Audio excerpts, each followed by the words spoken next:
Hello friends, welcome to mutual funds Telugu. ఈ వీడియోలో Nifty మైక్రోక్యాప్ 250 index కోసం ఎక్స్ప్లెయిన్ చేస్తాను. ఈ ఇండెక్స్ హిస్టారికల్గా ఎంత పర్సెంటేజ్ రిటర్న్స్ ఇచ్చింది, క్వాంట్ స్మాల్ క్యాప్తో కంపేర్ చేస్తే ఈ ఇండెక్స్ యొక్క రిటర్న్స్ ఎలా ఉన్నాయి, లాంగ్ టైం పీరియడ్ కోసం ఈ ఇండెక్స్లో ఇన్వెస్ట్మెంట్ చేద్దాం అనుకుంటే ఎలాంటి కేసెస్లో ఇన్వెస్ట్మెంట్ చేయాలి, ఎలాంటి కేసులో ఇన్వెస్ట్మెంట్ చేయకూడదు అని ఎక్స్ప్లెయిన్ చేస్తాను. సో నిఫ్టీ మైక్రోక్యాప్ 250 ఇండెక్స్లో ఎలాంటి స్టాక్స్ ఉంటాయంటే ఇందులో ఇండియాలో ఉన్న టాప్ 501 to 750 కంపెనీస్ ఉంటాయి. ఈ కంపెనీస్ ఒక లిస్ట్ కానీ చూసినట్టయితే HCC, Alok industries, R power, Ircon, dish TV, Bombay dyeing, RK forge ఇలాంటి స్మాల్ కంపెనీస్ ఉన్నాయి. ఇలాంటి కంపెనీస్లో ఇన్వెస్ట్మెంట్ చేయడం వల్ల అడ్వాంటేజ్ ఏంటి అంటే మార్కెట్ కానీ బాగున్నట్టయితే ఈ కంపెనీస్లో ఈజీగా డిమాండ్ అనేది క్రియేట్ అవుతుంది. బికాజ్ చిన్న కంపెనీస్ కాబట్టి ఎక్కువ వాల్యూమ్తో ట్రేడ్ అవుతుంది. సో ఆబ్వియస్లీ ప్రైస్ అనేది ఈజీగా ఇంక్రీజ్ అవుతుంది బుల్ మార్కెట్ టైమ్స్లో. అలాగే డిసడ్వాంటేజ్ కూడా ఉంటుంది, లిక్విడిటీ ఉండదు కొన్నిసార్లు. అలాగే మార్కెట్ కానీ ఫాలో అయిందంటే లాస్ కూడా చాలా ఎక్కువ ఉంటుంది. ఇక్కడ లిక్విడిటీ ఇష్యూ అంటే స్టాక్ రిలేటెడ్, అంటే కొన్నిసార్లు స్టాక్లో బయర్స్ ఎవరు ఉండరు, ఓన్లీ సెల్లర్స్ ఉంటారు. అలాంటి టైంలో స్టాక్ ఎక్కువ ఫాలో అవుతుంది. సో మైక్రోక్యాప్ స్టాక్స్లో ప్రాఫిట్ వస్తే చాలా ఎక్కువ వస్తుంది, అలాగే లాస్ వస్తే చాలా ఎక్కువ వస్తుంది, రెండు ఉన్నాయి. వీడియో లెంత్ రెడ్యూస్ చేయడం కోసం నేను కొన్ని rolling returns and yearly returns ఇక్కడ మెన్షన్ చేయట్లేదు. కంప్లీట్ అనాలిసిస్ నేను బ్లాగ్లో మెన్షన్ చేశాను. సో డీటెయిల్డ్ అనాలిసిస్ కోసం మీరు బ్లాగ్ రిఫర్ చేయొచ్చు, లింక్ డిస్క్రిప్షన్లో ఉంది. సో నిఫ్టీ మైక్రోక్యాప్ 250 ఇండెక్స్ యొక్క రిటర్న్స్ కానీ చూసినట్టయితే ఈ ఇండెక్స్ 2004లో లాంచ్ అయింది. 2004 నుంచి ఇప్పటి వరకు నిఫ్టీ స్మాల్ క్యాప్ 100తో కంపేర్ చేసి ఈ ఇండెక్స్ యొక్క రిటర్న్స్ కానీ మనం చూసినట్టయితే 1 year రోలింగ్ యావరేజ్ నిఫ్టీ మైక్రోక్యాప్ 250కి 24.11 ఉంది, నిఫ్టీ స్మాల్ క్యాప్ 100కి 18.22% ఉంది. మ్యాక్సిమం రిటర్న్స్ మైక్రోక్యాప్కి 202.7% ఉంటే నిఫ్టీ స్మాల్ క్యాప్ 100కి 100% ఉంది. మినిమం రిటర్న్స్ మైక్రోక్యాప్కి -76% ఉంటే స్మాల్ క్యాప్కి -71% ఉంది. సో ఇక్కడ మనకి ఏమర్థమవుతుందంటే ఈ ఇండెక్స్లో కానీ రిటర్న్స్ వస్తే చాలా బాగా వస్తాయి. 1 year టైం పీరియడ్కి 202% అంటే తక్కువ రిటర్న్స్ ఏం కాదు. అలాగే పాండమిక్ తర్వాత 2020 మార్చ్ నుంచి 2021 మార్చ్ వరకు ఈ ఇండెక్స్ ఆల్మోస్ట్ 180% రిటర్న్స్ ఇచ్చింది. అలాగే ఇండెక్స్ ఒక 1 year యావరేజ్ రిటర్న్స్ కానీ చూసినట్టయితే యావరేజ్ రిటర్న్స్ మైక్రోక్యాప్ 250కి 42.21% ఉంటాయి, స్మాల్ క్యాప్ 100కి 29.30% ఉన్నాయి. So obviously Nifty small cap 100 కంటే ఈ ఇండెక్స్ చాలా మంచి రిటర్న్స్ ఇచ్చింది. కానీ స్టాండర్డ్ డీవియేషన్ కానీ చూసినట్టయితే నిఫ్టీ స్మాల్ క్యాప్ 100కి 15.3% ఉంది స్టాండర్డ్ డీవియేషన్, మైక్రోక్యాప్ 250కి 17.4% ఉంది. దీని మీనింగ్ ఏంటి అంటే ఈ ఇండెక్స్లో రిస్క్ ఎక్కువ ఉంది, మార్కెట్ ఫాలో వస్తే ఈ ఇండెక్స్ ఎక్కువ ఫాలో అవుతుంది అని. సో అది ముందే డిస్కస్ చేసాం, సో కొత్త పాయింట్ ఏం కాదు. అండ్ ఇండెక్స్ ఒక షార్ప్ రేషియో కానీ చూసినట్టయితే 2.01 ఉంది మైక్రోక్యాప్ 250కి, అండ్ స్మాల్ క్యాప్ 100కి 1.44 ఉంది. షార్ప్ రేషియో నెంబర్ ఎక్కువ ఉన్నప్పుడు మీనింగ్ ఏంటి అంటే ఆ పలానా ఇండెక్స్ కానీ ఫండ్ కానీ తీసుకునే రిస్క్ కంటే ఎక్కువ రిటర్న్స్ ఇచ్చింది అని దీని meaning. So obviously micro cap 250 index fund తీసుకునే రిస్క్ కంటే ఎక్కువ రిటర్న్స్ డెలివర్ చేసింది. అలాగే 3 year రోలింగ్ రిటర్న్స్ కానీ మనం చూసినట్టయితే యావరేజ్ రిటర్న్స్ మైక్రోక్యాప్ 250కి 17.14 ఉన్నాయి, స్మాల్ క్యాప్ 100కి 11.25 ఉన్నాయి.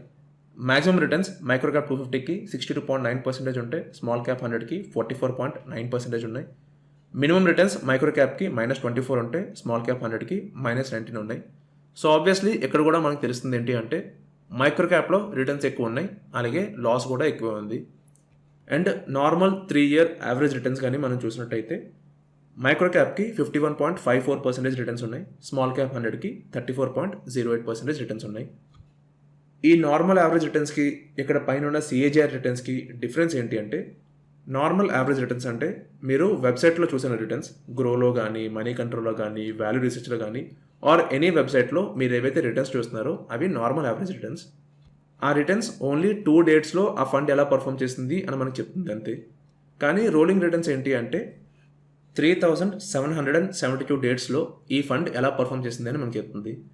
సో రోలింగ్ రిటర్న్స్ మనం చూసి ఇన్వెస్ట్మెంట్ చేసినప్పుడు మనం same or equal returns expect చేయొచ్చు అట్లీస్ట్. బికాస్ మనం 3700 పాసిబిలిటీస్ చూసి ఇన్వెస్ట్ చేస్తున్నాం కాబట్టి ఆబ్వియస్లీ ఎక్స్పెక్ట్ చేయొచ్చు. కానీ ఈ నార్మల్ యావరేజ్ రిటర్న్స్ చూసి same returns or similar returns expect చేస్తే మాత్రం అది జరగని పని. అండ్ 10 year రోలింగ్ రిటర్న్స్ కానీ చూసినట్టయితే మైక్రోక్యాప్ ఇండెక్స్ యావరేజ్గా 15.96% రిటర్న్స్ ఇచ్చింది, నిఫ్టీ స్మాల్ క్యాప్ 100 10.57% రిటర్న్స్ ఇచ్చింది. మ్యాక్సిమం రిటర్న్స్ మైక్రోక్యాప్కి 25.5% ఉన్నాయి, స్మాల్ క్యాప్ 100కి 18.3% ఉన్నాయి, మినిమం రిటర్న్స్ మైక్రో క్యాప్కి 3.3% ఉన్నాయి అండ్ స్మాల్ క్యాప్ 100కి 0.6% ఉన్నాయి. సో మీరు ఇక్కడ గమనించాల్సిన పాయింట్ ఏంటి అంటే స్మాల్ క్యాప్ ఇండెక్స్లో కానీ మైక్రో క్యాప్ ఇండెక్స్లో కానీ లేదా ఏదైనా స్మాల్ క్యాప్ ఇండెక్స్లో కానీ మీరు షార్ట్ టైం పీరియడ్కి ఇన్వెస్ట్మెంట్ చేయొద్దు. ఎందుకంటే స్మాల్ క్యాప్ ఫండ్స్లో 7 years టైం పీరియడ్లో కూడా నెగిటివ్ రిటర్న్స్ చూసే ఛాన్స్ ఉంటుంది. మీకు ఫస్ట్ 4 years బాగానే ఉండొచ్చు, బట్ ఒక్క సింగిల్ మార్కెట్ ఫాల్లో మీకు 4 yearsలో వచ్చిన ప్రాఫిట్స్ మొత్తం పోతాయి. మైక్రో క్యాప్ ఇండెక్స్ విషయంకి వచ్చినట్టయితే 7 years టైం పీరియడ్లో కూడా ఇది నెగిటివ్ రిటర్న్స్ ఇచ్చింది. అండ్ 10 years టైం పీరియడ్కి మినిమం రిటర్న్స్ కానీ చూసినట్టయితే 3.3% ఉన్నాయి. అంటే 10 years టైం పీరియడ్కి 3% రిటర్న్స్ వచ్చే ఛాన్స్ కూడా ఉంది. సో అందుకే స్మాల్ క్యాప్ ఫండ్స్లో కానీ స్మాల్ క్యాప్ ఇండెక్స్లో కానీ మైక్రో క్యాప్ ఇండెక్స్లో కానీ ఇన్వెస్ట్మెంట్ చేసినప్పుడు లాంగ్ టైం పీరియడ్కి ఇన్వెస్ట్మెంట్ చేయండి. అప్పుడే మీకు కొంచెం సస్టైనబుల్ ప్రాఫిట్స్ వస్తాయి. అండ్ 10 years నార్మల్ యావరేజ్ కానీ చూసినట్టయితే మైక్రో క్యాప్ 250కి 25.84% ఉన్నాయి అండ్ నిఫ్టీ స్మాల్ క్యాప్ 100కి 15.34% ఉన్నాయి. 10 years average returns micro cap ఇండెక్స్కి చాలా బాగున్నాయి, 25.84% ఉన్నాయి. నార్మల్ 10 years యావరేజ్ ఏదైనా ఫండ్కి 25% ఉంటే ఈ పాటికి ప్రతి వెబ్సైట్ ప్రతి అడ్వైజర్ ఈ ఫండ్ని విచ్చలవిడిగా ప్రమోట్ చేసేవాళ్ళు. ఇంకా యూట్యూబ్లో అయితే చెప్పక్కర్లేదు, ప్రతి ఛానల్లో మనీ కంట్రోల్లో వాల్యూ రీసెర్చ్లో 5 star రేటింగ్ చూసి ఇంకా చెప్తూనే ఉంటారు బెస్ట్ ఫండ్ అని. కానీ 10 years టైం పీరియడ్కి 25% రిటర్న్స్ ఉన్నాయని మీరు అలా ఇన్వెస్ట్ చేయొద్దు. ఎందుకంటే ఈ 25% రిటర్న్స్ మీరు ఏవైతే చూస్తున్నారో ఇవి ఈ ఫండ్ ఒక maximum returns. And present market condition కొంచెం బాగుంది కాబట్టి ప్రతి ఇండెక్స్ చాలా మ్యూచువల్ ఫండ్స్ ఆల్ టైమ్ హైలో ఉన్నాయి. సో ఆబ్వియస్లీ రిటర్న్స్ బాగానే కనిపిస్తాయి. బట్ ఈ సేమ్ రిటర్న్స్ ఫ్యూచర్లో రావడానికి ప్రాబబిలిటీ చాలా తక్కువ ఉంటుంది, చాలా తక్కువ ఛాన్సెస్ ఉంటాయి సేమ్ రిటర్న్స్ మీకు రావడానికి. ఎప్పుడైనా సరే రోలింగ్ యావరేజ్ చూసి రిటర్న్స్ ఎక్స్పెక్ట్ చేయండి. ఇక్కడ 10 years టైం పీరియడ్కి రోలింగ్ యావరేజ్ 15.96 ఉంది. సో మీ రిటర్న్స్ ఎక్స్పెక్టేషన్ మీరు ఈ రేంజ్లోనే పెట్టుకోండి. జస్ట్ బికాస్ ఇక్కడ 25% ఉన్నాయని మీకు సేమ్ రిటర్న్స్ వస్తాయని ఎక్స్పెక్ట్ చేయొద్దు, అది చచ్చినా జరగదు. అండ్ మైక్రో క్యాప్ 250 ఇండెక్స్ ఫండ్ని క్వాంట్ స్మాల్ క్యాప్తో కానీ కంపేర్ చేసి చూసినట్టయితే లాస్ట్ 3 yearsలో క్వాంట్ స్మాల్ క్యాప్ 61% రిటర్న్స్ ఇచ్చింది, మైక్రో క్యాప్ 51% రిటర్న్స్ ఇచ్చింది. లాస్ట్ 1 yearలో క్వాంట్ స్మాల్ క్యాప్ 45.99% రిటర్న్స్ ఇచ్చింది, మైక్రో క్యాప్ 42.2% రిటర్న్స్ ఇచ్చింది. అండ్ ఇప్పటి వరకు 2023లో క్వాంట్ స్మాల్ క్యాప్ 11.65% రిటర్న్స్ ఇస్తే మైక్రో క్యాప్ ఇండెక్స్ 16.42% రిటర్న్స్ ఇచ్చింది. సో లాస్ట్ 3 years యావరేజ్ కొంచెం తక్కువ ఉన్నాయి, కానీ మిగతా రిటర్న్స్ మైక్రో క్యాప్ ఇండెక్స్కి చాలా బాగున్నాయి. క్వాంట్ స్మాల్ క్యాప్ ఫండ్ ఫ్యూచర్లో సేమ్ రిటర్న్స్ ఆబ్వియస్లీ డెలివర్ చేయదు, బికాస్ అప్పుడున్న పరిస్థితులు వేరు ఇప్పుడు వేరు. కానీ మైక్రో క్యాప్ ఇండెక్స్ అలా కాదు, ఇందులో రూల్స్ ఉండవు, అండ్ దట్ టూ ఏవిఎం వల్ల ఇష్యూస్ ఉండవు, ఫండ్ మేనేజర్ ఇష్యూస్ ఉండవు. సో ఆబ్వియస్లీ ఇందులో లాంగ్ టర్మ్కి ఇన్వెస్ట్మెంట్ చేసుకుంటే సిమిలర్ రిటర్న్స్ ఎక్స్పెక్ట్ చేయొచ్చు. సో మీరు మైక్రో క్యాప్ ఇండెక్స్లో ఇన్వెస్ట్మెంట్ చేయాలనుకుంటే మోతీలాల్ ఓస్వాల్ వాళ్ళు ఎన్ఎఫ్ఓ లాంచ్ చేశారు, ఆ ఎన్ఎఫ్ఓలో మీరు ఇన్వెస్ట్మెంట్ చేసుకోవచ్చు. కానీ ఈ ఫండ్లో ఇన్వెస్ట్మెంట్ చేసే ముందు మీ పోర్ట్ఫోలియో డైవర్సిఫైడ్గా ఉంటేనే ఇన్వెస్ట్మెంట్ చేయండి, లేదంటే వద్దు.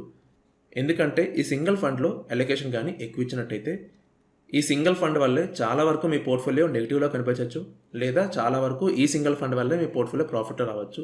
సో మొత్తం ఈ ఫండ్ మీద డిపెండ్ అయిపోతుంది తప్ప మిగతా ఫండ్స్ వల్ల మీకు యూజ్ ఉండదు. సో ఇన్వెస్ట్మెంట్ చేయాలనుకుంటే మీరు ఏంజల్ 1 నుంచి ఇన్వెస్ట్మెంట్ చేసుకోవచ్చు. అకౌంట్ లింక్ కింద డిస్క్రిప్షన్లో ఉంది, ఫ్రీ అకౌంట్ అది. సో ఇదేంటి వీడియో. ఈ వీడియో మీద మీకు ఎలాంటి డౌట్స్ ఉన్నా సరే మీరు కింద కామెంట్ సెక్షన్లో అడగచ్చు. అండ్ వీడియో కనుక నచ్చినట్టయితే మీ ఫ్రెండ్స్కి షేర్ చేయండి, ఛానల్కి సబ్స్క్రైబ్ అవ్వండి అండ్ బెల్ ఐకాన్ ప్రెస్ చేయండి, సో దట్ ప్రతి వీడియో మీరు వెంటనే చూడొచ్చు. Thank you for watching this video.